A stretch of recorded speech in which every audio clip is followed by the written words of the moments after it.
আর এদিকে শপথ গ্রহণ অনুষ্ঠানে অংশ নিতে দিল্লি গেলেন দিলীপ ঘোষ, অর্জুন সিং। ভোটে হেরে যান দুজনেই, যদিও এদিনের শপথ অনুষ্ঠানে আমন্ত্রিত হয়েছেন দুজনেই। আজই রওনা দিলেন তারা। দিল্লি গেলেন অর্জুন সিং, দিলীপ ঘোষ। শপথ গ্রহণ অনুষ্ঠানে সবাইকে ডাকা হয়েছে, আমাকেও ডাকা হয়েছে। যাচ্ছি, সঙ্গে সঙ্গে ওখানে যে আমাদের যে বাংলো আছে, কোয়ার্টার আছে এমপিদের জন্য, সেটাও ছাড়তে হবে। সেজন্য জিনিসপত্র নিয়ে আসার জন্যই যাচ্ছি।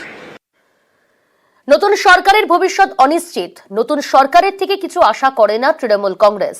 মন্তব্য তৃণমূলের নবনির্বাচিত সাংসদ সুদীপ বন্দ্যোপাধ্যায়। এদিন শপথ গ্রহণ অনুষ্ঠানেও থাকবে না তৃণমূল, পাল্টা আক্রমণ বিজেপির। তৃণমূল নেতাদের ভবিষ্যৎ অনিশ্চিত বলেই পাল্টা দাবি শ্রমিক ভট্টাচার্যের। শপথ অনুষ্ঠানে আমি যাচ্ছি না। আমাদের এমপিদের সব রেজিস্ট্রেশন করতে হয়, তাদের 5 থেকে 9 পর্যন্ত ডেট আছে। আজকে লাস্ট ডেট, সানডে তো খোলা আছে পার্লামেন্ট, সে কারণে যাচ্ছি।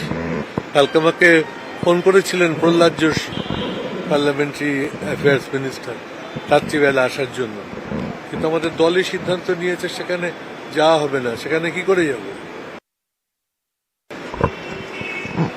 নতুন সরকারের হাল হকিকত ভবিষ্যৎ সবই অনিশ্চয়তাপূর্ণ।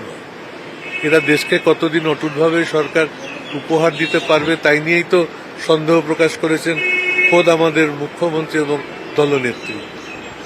সুতরাং এই সরকারের কাছ থেকে আমাদের কোনো প্রত্যাশা নেই।